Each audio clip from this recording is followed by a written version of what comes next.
आता नागरिकांना 20 मेंढ्या आणि एक मेंढानर असा मेंढी गट सरकार वाटप करणार आहे। तर कोणतीही योजना आहे आणि कशा प्रकारे या योजनेसाठी तुम्हाला अर्ज करायचा आहे याबद्दलची संपूर्ण माहिती सांगतो। तोपर्यंत आपल्या पेजला फॉलो आणि चॅनलला सबस्क्राइब करायला विसरू नका। तर राजे यशवंतराव होळकर महामेश योजना असं या योजनेचं नाव आहे। राज्यातील धनगर आणि तत्सम समाजामध्ये मेंढी पालन हा व्यवसाय प्रामुख्याने केला जातो। त्यामुळे राज्यातील मेंढ्यांची होणारी घट लक्षात घेता सरकारने ही योजना सुरू केली।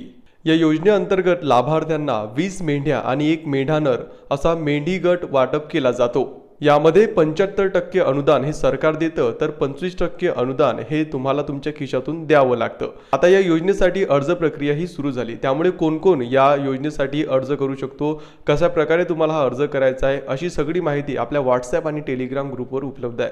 त्यामुळे आपल्या इंस्टाग्रामच्या बायोमधील लिंकवर क्लिक करून या दोन्हीपैकी